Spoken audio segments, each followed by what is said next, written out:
Et salut à vous, c'est Biscotte, bienvenue dans Parlons Ciné, l'émission où on parle cuisine.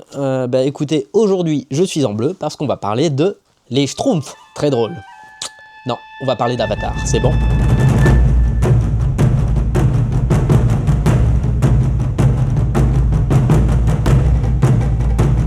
Au fait, bonne année, bonne santé, voilà, c'est dit, on passe à autre chose, allez, salut.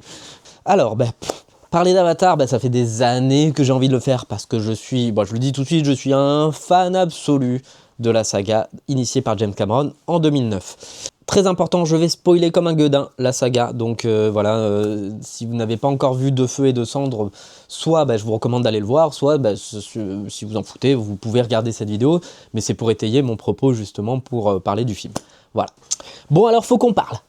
Parce que j'ai lu, j'ai écouté, j'ai essayé de comprendre les réactions. Ça fait depuis 2009 qu'il y a une défiance anti-Avatar qui me fait chier au plus haut point et qui continue. Alors il faut que ça s'arrête. Je vous propose un petit florilège des choses lues ici et là. Oh là là, mais quel malheur! Arrêtez! Vous êtes tous malades! Oh là là, mais quel malheur! Arrêtez! Vous êtes tous malades! Ok. On va reprendre les bases. Parce que vous êtes trop cons! Je pense vraiment qu'il y a un truc derrière cet Avatar bashing. Je pense qu'il y a un truc qui est à la fois lié à la nature du film et à la fois à un phénomène un peu sociologique. Parce que, vous n'êtes pas sans savoir que Avatar est probablement, en tout cas la trilogie, la plus lucrative, en tout cas la plus populaire en dollars, sans compter l'inflation, etc. Mais Avatar, c'est le plus gros succès de tous les temps, le deuxième est pas loin derrière, et le troisième est encore en train de cartonner, même s'il va faire moins. Je pense qu'il y a un réflexe socio-culturel, une espèce de défiance qui est une manière de s'affirmer individuellement. Je défie un peu, je brûle l'idole, en gros, et donc j'existe. C'est un peu le cogito de Descartes, mais en gros en mode j'existe, voilà, je touche pas à ça. Avec en plus toujours les mêmes arguments qui reviennent, mais qui sont eux simplistes, quoi. C'est toujours attaquer le film sur Pocahontas, les Schtroumpfs, etc. Donc tous les trucs qu'on a entendus. Je pense qu'il y a une volonté d'exister derrière ça, au-delà de la masse.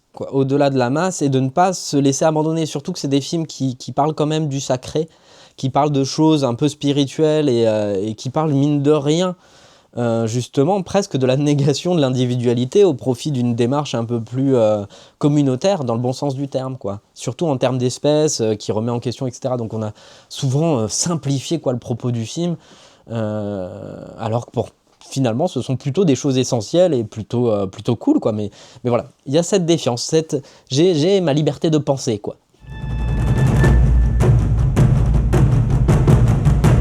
Un des arguments qui revient le plus souvent, c'est notamment, c'est beau mais l'intrigue bof, c'est pas original. Ce qui est marrant, c'est que souvent les mecs et les meufs qui vont faire ce reproche, ça va souvent être des gens qui vont consommer les trends TikTok. On est à l'ère de la reproduction numérique, de petits contenus de 15 à 30 secondes. Et putain, quoi, c'est toujours les mêmes choses. C'est des modes qui vont durer, qui sont très éphémères, qui vont durer 3 mois. Et où c'est pas du tout l'originalité, il y a une individualité certes dans la reproduction de la trend, mais absolument pas une originalité, quoi. On est dans l'ère de cette reproduction et de ce photocopiage avec des micro-phénomènes qui nous connectent culturellement, mais à des choses vraiment vides de sens et en tout cas qui ne racontent plus rien, quoi. Like sugar on my tongue, my body is so sweet. C'est ouf qu'on fasse ce procès à Avatar qui, lui, certes, se sert de choses et de schémas balisés, on va dire, mais pour raconter autre chose derrière, et quand tu grattes derrière la surface, quoi. L'originalité, ça ne s'exprime pas forcément avec des choses jamais vues. C'est aussi une manière de synthétiser les influences, d'en créer un tout cohérent et une manière de le raconter, et une manière d'innover pour le raconter. C'est ça l'originalité, de proposer quelque chose de nouveau. Sinon, il n'y aurait plus de musique, quoi. C'est-à-dire qu'on utilise les mêmes notes, on utilise les mêmes gammes. Donc c'est juste une manière de les assembler différemment qui en crée une originalité et une voix singulière. La volonté très claire de James Cameron, c'est de faire un récit universel. Et pour créer de l'universalité, justement, il faut passer par des chemins balisés pour que ce soit universellement compréhensible. avec des langages voilà, qui parlent au plus grand nombre. C'est ça, à mon avis, qui fait la vraie popularité d'Avatar. Parce que ceux qui disent que c'est que l'innovation technique, je pense qu'ils passent à côté de certaines choses. On ne peut pas connecter avec autant de personnes, on ne peut pas ramener autant de personnes dans la salle si c'est juste une innovation technique. Ça ne marche pas. Sinon, tous les films à gros effets spéciaux cartonneraient de la même manière. C'est pas ça, c'est pas la seule chose qui anime Avatar. C'est certes quelque chose d'important, mais je pense qu'il y a eu une connexion avec son intrigue et avec ce que ça raconte. Voilà, il y a une espèce d'équilibre entre l'innovation technique et le cœur du récit qui font que ce sont des films phénomènes. C'est pas que une innovation technique, ça ne marche pas comme ça. Il faut distinguer la notion de simplicité d'une intrigue avec la notion d'arc narratif. C'est quand même deux notions très différentes. Non, pas ce type d'arc. C'est pas un arc, c'est un fusil de Tchekhov.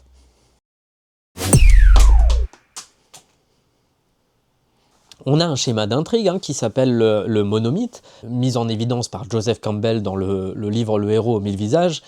Et donc c'est un schéma qui est utilisé par beaucoup, qui se retrouve en tout cas dans beaucoup d'œuvres et qui ont été des œuvres justement universelles. Ça crée un récit universel. Donc il y a un côté biblique dans ce truc-là, mais t'as au hasard Ben-Hur, Star Wars, Le Seigneur des Anneaux, Le Roi Lion, et donc Avatar, premier du nom, où on reprend un peu Matrix, voilà, ces éléments du monomythe, et ça crée un récit universel. C'est ça qui crée quand même une connexion. Je dis pas que c'est un truc qui fonctionne à chaque fois, sinon Star Wars 7 par exemple aurait eu cette même connexion. Or je suis pas sûr qu'on se soit autant connecté à Rey qu'avec Simba par exemple. Je me trompe peut-être, mais je pense pas. Voilà. Aussi, il faut comprendre aussi la différence entre une intrigue, donc avec une succession d'événements, une mécanique de récit, et des arcs narratifs qui vont en faire son âme et son cœur. L'arc narratif, c'est l'évolution du personnage au cœur de cette intrigue. L'intrigue est là pour faire avancer le personnage, et le personnage avance. Par exemple, dans Le Roi Lion, on va avoir un Simba qui, au début du film, a un désir, il le chante.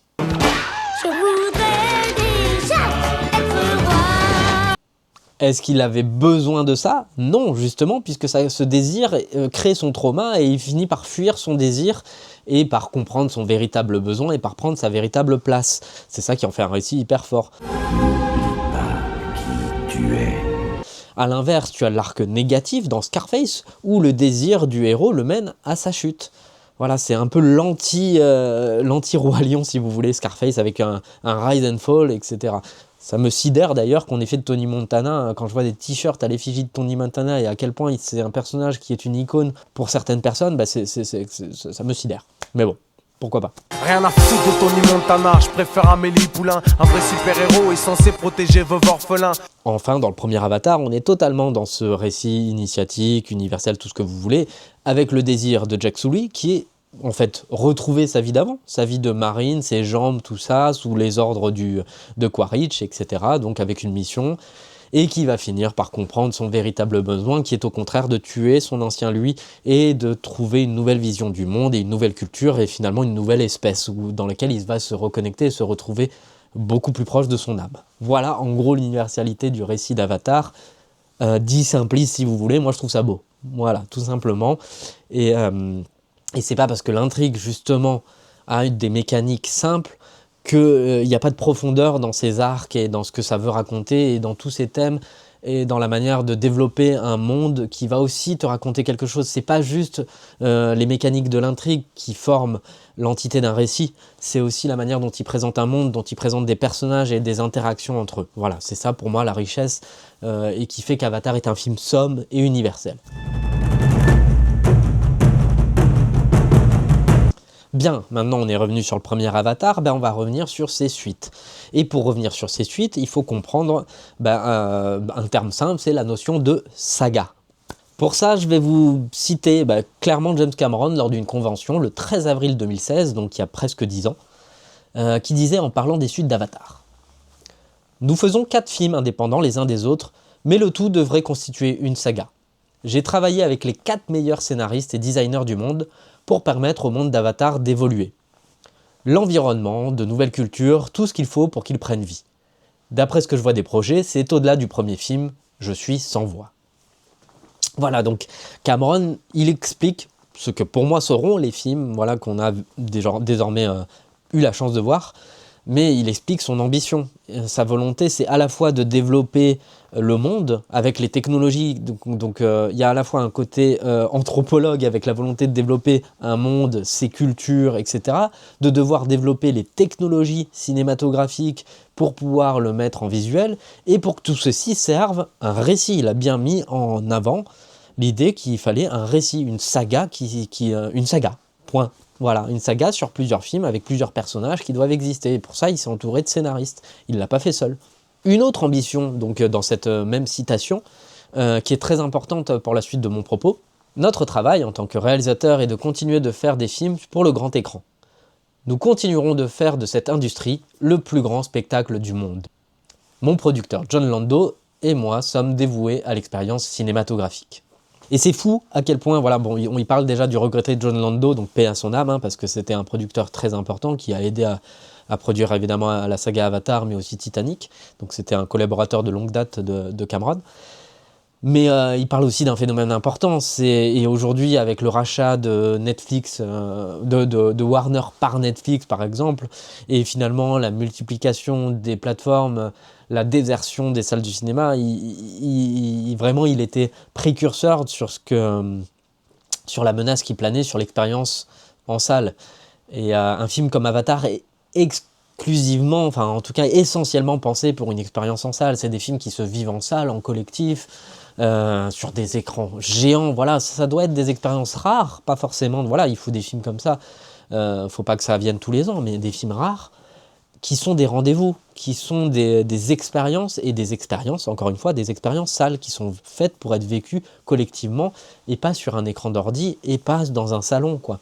C'est ce qui différencie ça d'une série, par exemple, parce qu'une saga, des séries, c'est des sagas, hein, mine de rien, avec plusieurs personnages, plusieurs intrigues, etc. La différence, c'est la notion d'ampleur. Chaque film Avatar, c'est des récits longs, épiques, chaque film ressemble à Ben-Hur, en fait. C'est ça la nuance, en termes d'ampleur ou quoi que ce soit. C'est ça qui différencie Avatar d'une série, voire même de toute autre licence, on va dire, film de licence, qui commence à ressembler à des séries télé où tu fais plus la différence finalement entre ce qui relève du film ou ce qui relève de la série. C'est important, cette notion d'expérience cinématographique, cette notion de concevoir un film pour le cinéma. Et ça, j'y reviendrai un peu plus tard.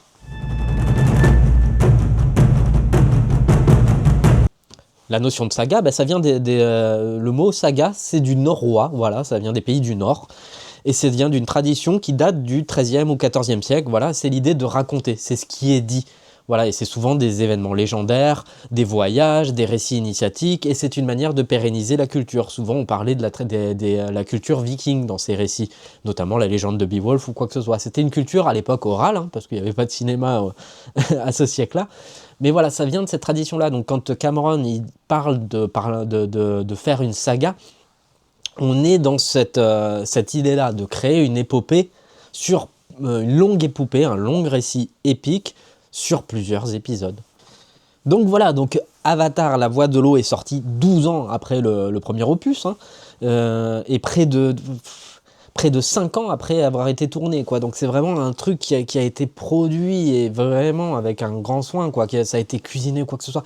Ça me fait chier que vous chiez sur le film, voilà, je le dis, je lâche tout, mais c'est vrai, la durée, la quantité de travail qu'il a fait pour nous servir un truc, mais putain, arrêtez de faire vos vides bouches. Bon, allez, je développe plus calmement. Donc quand Avatar, la voix de l'eau est sortie 12 ans après le premier film, il n'y avait pas de mystère sur le fait que c'était le début de la saga familiale des Sully, en fait. Si le premier est une entité relativement autonome, puisqu'on ne suit qu'un seul protagoniste, le deuxième, c'est le début de la saga familiale, avec plusieurs protagonistes, et non plus un seul. Jack Sully est évidemment présent, Neytiri est un peu plus rentré dans la voie de l'eau, mais on a l'introduction de plusieurs personnages en même temps. C'était ça aussi qui faisait la complexité d'un récit comme la voie de l'eau, et c'est ça que je comprends pas pourquoi on dit que c'est un copier-coller du premier. Mais vous êtes malade, hein, vous êtes fous. Mais vous êtes fous. Oh oui, mais vous êtes fous. Je vais faire un schéma, vous allez comprendre. Alors le schéma, très simple. On va dire ça, c'est le premier Avatar. On a Jake. C'est dur d'écrire à l'envers. Hein. Jake, il est là. Ok ? Il va suivre son évolution. Donc ça, c'est son arc narratif. Ok ? Début, fin. Avec des évolutions et des éléments de l'intrigue. D'accord. Ça, c'est Avatar 2. On a Jake, lui c'est Jake. Mais on a aussi Neytiri, Kiri, Spike, Quaritch qui revient. J'ai oublié Loak, essentiellement en fait. Voilà. Et lui il va avoir son arc. Mais elle aussi elle va avoir son arc. Et cet arc il va croiser l'autre. Et cet arc qui croise l'autre. Et cet arc qui croise l'autre. Et cet arc qui croise l'autre. Vous avez compris? Voilà, c'est ça. Et en plus, donc là, ça c'était la voie de l'eau, Avatar 2. Comment on écrit à l'envers 2? Ça c'est 2. Voilà. Ça c'est Avatar 1. Ok? Et ça c'est Avatar 3. Ok? Eh ben ces arcs ils continuent. Et putain, il y a des rebondissements. Et oh là là là là. Oh là là là là. Et des nouveaux personnages qui arrivent. En plus dans les sous-intrigues. Parce que, faut pas déconner, il y a d'autres arcs. Ça, c'est Avatar 2 et 3. Ok? Ça, c'est Avatar 1. Ok? Capito? Donc, si vous voulez suivre mon raisonnement, je ne comprends pas pourquoi on dit que la voie de l'eau est un copier-coller du premier. Voilà. Et encore moins qu'on dise que De Feu et de Cendre est un copier-coller du deuxième. Voilà, enfin vraiment, j'ai lu des trucs comme ça en disant que De Feu et de Cendre c'était le copier-coller du deuxième, juste tu rajoutes la tribu de Cendre. On n'a pas vu du tout le même film. Déjà, il n'y avait aucune tricherie du fait que De Feu et de Cendre est très clairement la continuité de la voie de l'eau, c'est-à-dire que les choses mises en place dans la voie de l'eau, effectivement, ils ont une continuité et ils ont une réponse dans De Feu et de Cendre, mais c'est normal, j'ai envie de dire. Quand on dit c'est le même film coupé en deux, non, ça s'appelle une saga. Tu dis pas que Le Retour du Roi, c'est une redite des 2 tours. Tu dis c'est la conclusion de la saga qui a été continuée dans les 2 tours et mise en place dans la communauté de l'anneau. C'est la même chose dans Avatar. C'est exactement la même chose. Mais tu n'as pas du tout la même intrigue. T'as pas du tout les mêmes enjeux. Je veux dire, là je spoil, hein, justement, je vais commencer à spoiler sur De Feu et de Cendre pour comprendre la complexité narrative du film et à quel point le film m'a touché aussi. Faut dire ce qu'il est. Hein. Mais Avatar, la voie de l'eau, donc l'enjeu c'était de présenter la famille de Jack Sully, de présenter le retour du colonel hein, sous sa forme d'avatar, et mine de rien de présenter tout ce nouveau monde, voilà, etc. Ok, et ça finissait surtout par le décès tragique de Neteyam, le fils aîné donc de la famille Sully. Très bien. Le De Feu et de Cendre commence par une famille qui est endeuillée et qui doit gérer ce deuil. Et c'est pas juste la famille comme une entité seule, c'est du coup la famille, la composition de la famille et le drame qui se joue dans le premier tiers du film et qui doit être résolu donc au fur et à mesure de l'intrigue. C'est comment chacun vit de son point de vue son deuil par rapport au décès de Neteyam.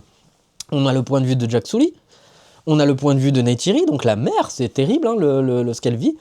Et on a le point de vue du petit frère qui se sent responsable de la mort de son grand frère. Enfin, c'est terrifiant de complexité et bouleversant. La manière dont c'est mis en place est complètement rempli de vie. Quand on me dit que c'est une intrigue vide, mais vous êtes malade.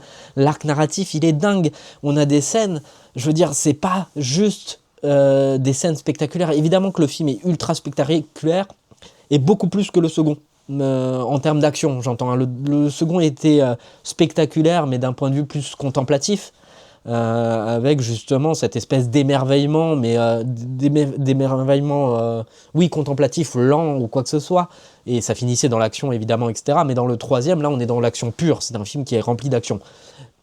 Mais les scènes les plus intenses du film, en dehors des scènes d'action, ce sont des scènes qui ont une dramaturgie folle et que je n'ai jamais vue dans un film de cette ampleur. Et là, je vais citer un exemple très précis. Moi, une scène qui m'a bouleversé par sa complexité de point de vue, c'est quand Jack, Loak et Neytiri se renvoient tour à tour la responsabilité de la mort de Neteyam. Donc ça commence par Jack Sully, voilà, il s'engueule avec Loak, qui essaye d'exister aussi en tant qu'adulte, voilà, et de prendre sa part au conflit armé hein, qui se met en place aussi depuis le deuxième opus. Donc, il essaie de prendre sa part et finalement, ça finit par de l'intime, quoi. Donc, Jack renvoie à la gueule en disant qu'en gros que Loak est responsable à cause de son comportement. Loak se barre. Neytiri engueule Jake de son comportement. Finalement, Jack, lui, finit par être déstabilisé, se sent pris au dépourvu et dit que tous ses choix étaient mauvais et que justement, après, il renvoie à la gueule de Neytiri quelque chose qui la touche en plein cœur aussi, c'est qu'elle voit en Jake et en ses enfants sa répugnance pour la race humaine. Bref, je sais pas si j'ai bien résumé la complexité de cette scène, justement elle est dure à résumer la complexité de cette scène, mais c'est que ces personnages en eux, ils ont des nuances et ils portent en eux des thématiques et ils portent en eux des choses extrêmement tangibles et extrêmement subtiles dans la manière dont c'est mis en place. Ça me saoule quand on dit que ce sont des choses simplistes, parce que c'est pas simpliste. Ça dit quelque chose de la condition humaine, et ça dit quelque chose dans leurs interactions et dans l'ambiguïté et dans la nuance, justement, comment tu peux avoir plusieurs points de vue. C'est absolument pas manichéen, quoi. Tu peux, même au sein d'une même famille, te déchirer. Justement, parce que dans la scène d'après, Loak manque de se suicider par rapport aux paroles très dures de Jake, quoi. Donc, enfin, ça, c'est d'une intensité émotionnelle que j'ai vue nulle part dans un film de cette ampleur, quoi. C'est des thèmes racontés de manière aussi frontale, le deuil raconté de manière aussi frontale, où les personnages qui s'aiment profondément peuvent se dire des choses abominables, quoi. Je trouve que c'est d'une richesse, voilà, que t'as pas dans un Star Wars, par exemple, hein, mais sans vouloir opposer les deux œuvres. Mais c'est pour dire à quel point Avatar, au contraire, est original dans le traitement de ses personnages et de ses protagonistes. On est loin d'une lutte entre le bien et le mal. La preuve aussi dans le traitement de Quaritch, qui a aussi son arc évolutif, qui n'est pas tout à fait un arc de rédemption, même si un peu qui, mais un peu non. Il y a des nuances dans tout ça, quoi. C'est pas juste l'arc de Dark Vador qui finalement redevient gentil à la fin parce qu'il est attendri par Luke. C'est plus nuancé que ça, c'est plus subtil que ça, et c'est pas des choses qui se racontent de manière factuelle, c'est des choses qui se ressentent dans la manière dont c'est mis en place dans l'intrigue. Donc chaque pièce de l'intrigue, donc l'intrigue, si vous voulez, elle est simple, la mécanique de l'intrigue, elle est simple. L'intrigue est là pour faire sa fonction mécanique, qui est là pour faire avancer les personnages, avancer les protagonistes, y compris les antagonistes. À la limite, dans cette... donc il y a Kiri aussi, j'ai pas parlé de Spider, c'est vraiment d'une richesse dans tout ce qui se passe, et le film dure 3 heures, et pourtant t'as l'impression qu'il se passe... T'as une saison, quoi, en gros, de 15 heures condensées. Ça te donne un récit d'une densité et qui ne s'arrête jamais, et qui te remet du spectacle pour te remettre dedans, et ça a un sens à chaque fois, toujours en ayant une intensité émotionnelle. J'ai oublié de parler du personnage de Kiri aussi, qui évoque aussi la notion de croyance, la connexion avec Eyura, etc., qui est là pour faire l'ancrage en fait de la spiritualité. Spider qui fait le lien entre les espèces. J'ai oublié. Voilà. Quand on parle de nuances, une scène d'une intensité aussi que j'ai vue nulle part et originale, parce que j'ai pas vu cet enjeu à nulle part. Donc arrêtez. J'ai pas vu ça dans La Voix de l'eau non plus. Spider, dans ce film, si vous avez vu le film, vous savez de quoi je parle, il finit par muter et par être une sorte d'hybride. En gros, si je dois résumer, c'est un hybride humain-Navi. Voilà, Jake a peur, et Neytiri ont peur que les humains méchants s'emparent de Spider, de sa mutation, arrivent à la synthétiser et finissent par pouvoir les donner à leurs militaires, ce qui créerait une menace considérable. En tout cas, on n'a pas la preuve que ça donnerait ça, mais Jake finit par être terrorisé à l'idée que les navis disparaissent. C'est sa peur qui parle. Donc ce Jake apeuré, on l'entend, voilà. Il se dit que Spider, son fils spirituel, il préfère sacrifier Spider, donc son fils spirituel, pour sauver les navis. En gros, dans sa tête, c'est ça qu'il fait. Et il y a une scène d'une intensité où t'as Jake qui est là avec Spider, avec Neytiri qui s'était maquillé donc pour sauver Jake. Ouais, je résume, mais c'est pour dire à quel point le film il est pas simple. Au contraire, c'est beaucoup plus complexe. Mais elle s'était maquillée façon tribu de sang, donc avec du rouge, donc elle a du sang littéralement sur les mains. Voilà, elle a littéralement du sang sur les mains. T'as la musique qui monte avec Jake qui est là avec Spider au bout du fil, et que Spider qui demande à Jake, mais je comprends pourquoi tu le fais, mais est-ce que tu m'aimes?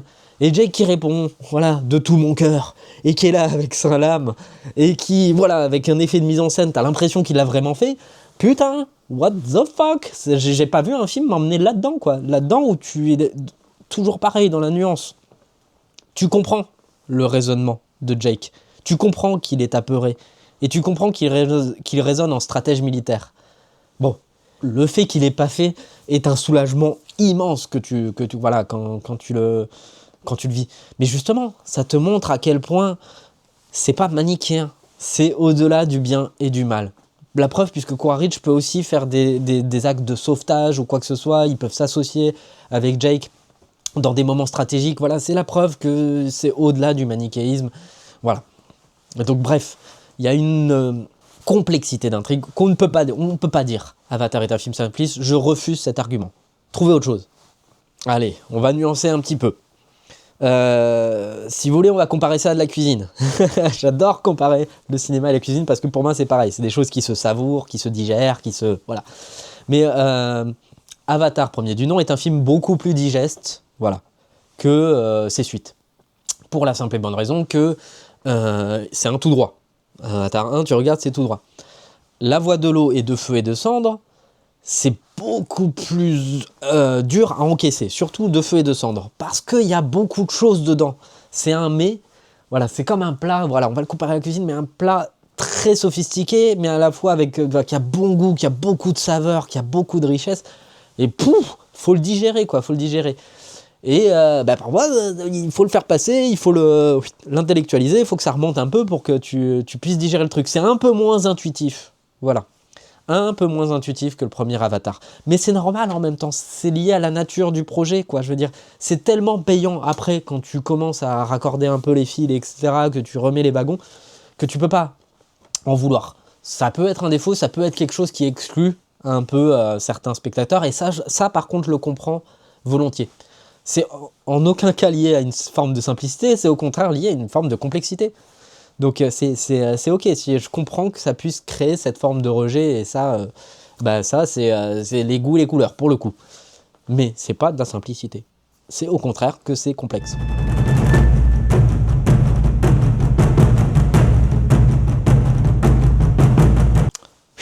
Je raccroche les wagons, je reviens en arrière. Je reviens à ce que disait Cameron le 13 avril 2016. Mon producteur John Lando et moi sommes dévoués à l'expérience cinématographique. Les mots sont choisis avec sagesse. Qu'est-ce que le cinéma au départ ? Au départ, le cinéma, c'est une innovation technique, une innovation scientifique. Quand les frères Lumière le font et présentent le cinématographe, c'est une innovation technologique. Et on est ébahi par cette simple innovation technologique de la photographie qui bouge, hein, grosso merdo, c'est ça, hein, avec cette immersion et cette impression de réel, avec l'arrivée du train en gare de La Ciotat, hein, qui est le premier film connu, en tout cas, au monde. Par la suite, tu as des mecs comme Georges Méliès qui ont transformé cette innovation technique et qui s'en sont servis pour faire ce qui relève des tours de magie, mais qui, au final, ressemblent de plus en plus à des récits pour arriver à l'art cinématographique. Voilà. Donc quand Cameron fait Avatar, il est totalement dans une démarche de pionnier du cinéma. Il revient aux sources de ce qu'est le cinéma, dans l'innovation technique, dans la volonté de faire avancer la science. On est complètement là-dedans.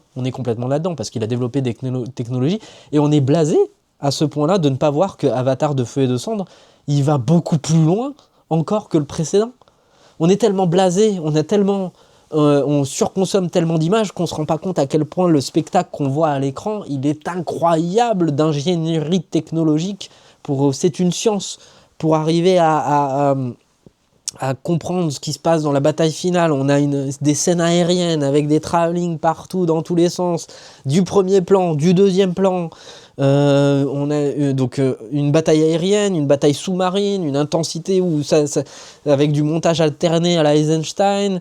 Bref, ça renvoie vraiment à le cinéma qui repousse les limites de l'art cinématographique, de la technique cinématographique.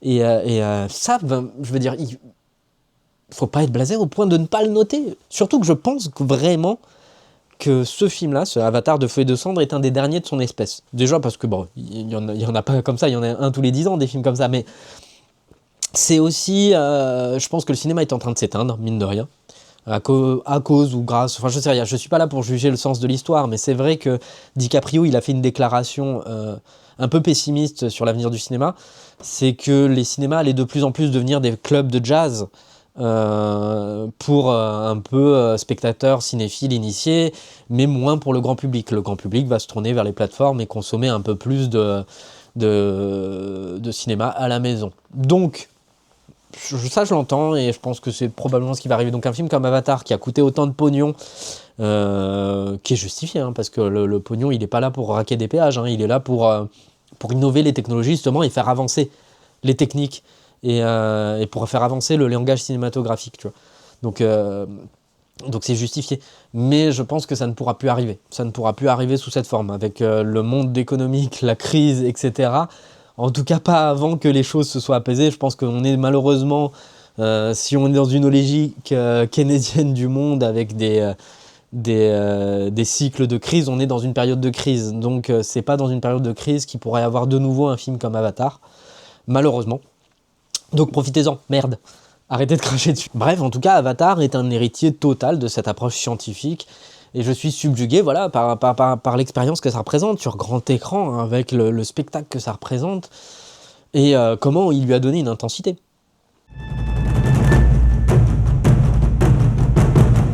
Ok, la technique, super, donc ça c'est sûr. C'est sûr. Mais la technique seule suffit pas. Je pense que vraiment, il y a quelque chose dans son récit qui confine à l'universalité, à un questionnement sur la condition de notre espèce, ce qui nous réunit, ce qui nous oppose, toutes ces nuances morales, justement, sont au cœur du sujet du film, quoi. Parmi les thèmes pêle-mêle, là je peux pas faire une analyse thématique, faudrait peut-être faire un acte 2 à cette vidéo, mais voilà. En gros, on pourrait parler du panthéisme. C'est une des choses qui est au cœur d'Avatar, mine de rien.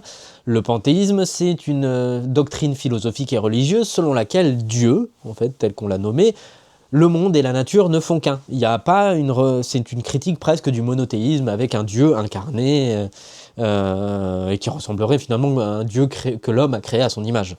Voilà, donc il y a cette notion d'immanence. Le sacré est partout. Le sacré est dans les natures, le sacré est en nous.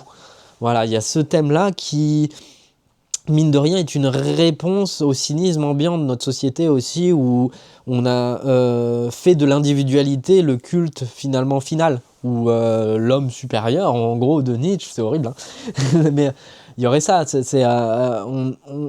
finalement, la notion de sacré, de divinité et religieuse est a presque une connotation négative, et Avatar remet au cœur l'homme, au cœur presque l'individu, en tout cas au cœur du sacré, et comme quelque chose de connecté à une forme d'universalité qui quelque part nous rend un peu plus humbles par rapport à cette notion d'ego et d'individualité. Mais bref, donc il y a ça. À ce titre, encore une petite nuance, un avis personnel sur Deux Feux et Deux Cendres. Je trouve que c'est pas une des meilleures idées de Cameron d'avoir personnifié Eywa. Justement, il y a une scène très courte, donc c'est pas très grave, et ça ne change rien à la pertinence thématique de cette scène, mais où Kiri, Spike et Tok, la petite, c'est pas Tok, la petite sœur, donc la petite dernière des Sully, se connectent à Eywa. Et on a un plan très, très bref, hein, où Eywa est personnifiée, voire même de manière anthropomorphique, quoi. Enfin, donc ça, j'ai pas compris. J'ai pas compris parce que c'est presque un contresens thématique. Même si, bon, je comprends le sens de la scène et elle a son sens dans l'intrigue, hein. Mais j'ai pas compris l'imagerie. Pourquoi Cameron a choisi de lui donner une image presque humaine, quoi. En gros, c'est un grand mystère. Alors qu'une forme abstraite aurait fait exactement le même travail. On parle d'un plan de 3-4 secondes. Hein, c'est ok, ça arrive. C'est là, pour le coup, on est dans un choix artistique. Pourquoi pas. Donc il y a cette notion de croyance, comment la croyance aussi peut mener à une forme d'extrême. Il y a tout ça dans Avatar. Il y a toutes ces thématiques qui s'opposent à travers ces personnages. La Varang, la nouvelle Varang, c'est une Na'vi qui a renoncé à sa croyance, au contraire, qui n'est que dans la destruction, qui veut tout brûler parce qu'elle estime avoir été trahie par Eywa et est dans quelque chose de beaucoup plus pragmatique, qui est un point de vue qui s'entend, mine de rien, même si c'est un point de vue extrêmement cynique, c'est un point de vue qui s'entend et elle veut tout brûler finalement. C'est l'opposition justement thématique de Neytiri qui se réfugie dans sa croyance pour mieux vivre son deuil, là où Jack va se réfugier dans son passé de marine et vouloir se reconnecter à cette notion. On rajoute à ça une dimension qui avait été qui est développée entre la relation avec Quaritch et Jake. Ce qui est vrai, c'est que Quaritch voit Jake un peu comme son fils spirituel, et donc on a cette réponse comme un dernier acte qui est initié par le premier film. Là, cette fois, la relation entre Quaritch et Jack est vraiment développée, et il y a vraiment une opposition qui est très saine entre les deux, justement, et qui diffère un peu de cette notion de lutte entre le bien et le mal, quoi, justement, parce que chacun des deux porte le bien et le mal. Bon, évidemment, Jack est beaucoup plus valeureux et a des intentions beaucoup plus nobles que Quaritch, et c'est normal, hein, et heureusement d'ailleurs. Mais il y a des nuances aussi dans leurs interactions et dans la manière dont chacun voit l'autre. Et ça, je trouve ça aussi hyper cool et hyper novateur et hyper original, justement, dans un récit où normalement on était habitué à quelque chose de beaucoup plus manichéen, où il faut détruire le mal, etc. Je trouve que la dimension morale de Avatar de Feu et de Cendre est encore beaucoup plus poussée que dans n'importe quel des Avatars et que dans n'importe quel film à grand spectacle que j'ai vu. Justement, je trouve qu'il y a une nuance qui est folle.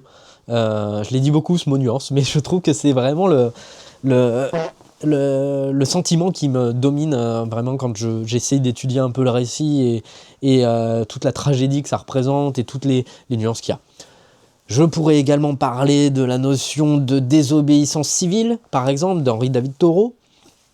Donc c'est cette notion qu'à un moment donné, quand tu crois plus en ce que ton pays veut, en ce que ton pays tend, voilà, on est dans l'ère du cynisme et de la négation de tout, quelque part une forme de nihilisme, mais très cynique. Et la désobéissance civile se dit, bah non, je ne veux pas obéir à cette tradition, l'opposition aussi avec la tradition. Je ne dois pas obéir bêtement à une tradition si elle ne correspond pas au monde dans lequel on est. Cette notion d'adaptation, d'héritage entre justement les jeunes enfants, donc à la fois de la famille Sully, et j'ai oublié leur nom, mais du personnage incarné par Kate Winslet, donc de la tribu de l'eau, et comment ils vont s'opposer à leurs parents pour finalement s'adapter en fait, et dire non, on ne doit pas forcément obéir à la tradition, on doit évoluer aussi en tant qu'espèce, et même culturellement évoluer dans notre culture, se mélanger, etc. et tout, c'est une forme d'évolution et d'affirmation de nos traditions. Au contraire, c'est pas un grand remplacement, justement. Tu as cette notion-là aussi qui est très très importante et qui est presque subversive, justement. Il y a cette notion de résistance. Voilà, ça parle d'énormément de choses et je pense que c'est des films qu'on peut étudier parce qu'ils sont vraiment complexes dans ce sens-là et qui racontent vraiment beaucoup de choses. Donc voilà, je trouve que voilà, je vais m'arrêter là, je pense, parce que j'ai dit beaucoup de choses, je pense que j'en ai pas dit assez, mais suffisamment en tout cas pour vous donner un peu à becter. Donc voilà, n'hésitez pas à me faire un retour, je serais ravi d'avoir une conversation avec vous à ce sujet parce que ça me passionne. N'hésitez pas à vous abonner à la chaîne, évidemment ça me fait plaisir, c'est un coup de pouce vers mes projets et vers mon ambition pour faire grandir cette chaîne. Prochain rendez-vous c'est avec Dr Biscotte, donc on revient sur la biologie, etc. Donc voilà, mais sinon on parlera encore cinéma évidemment parce que ça fait partie un peu de mes deux passions et de mes deux facettes. Voilà, je vais essayer de vous proposer plein de choses en 2026, donc je vous dis encore très bonne année. Et voilà, je crois que j'ai tout dit.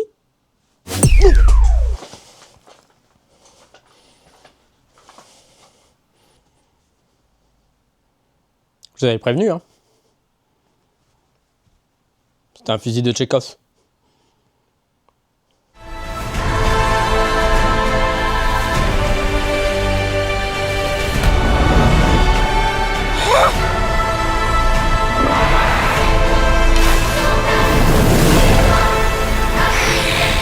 Your goddess has no dominion here.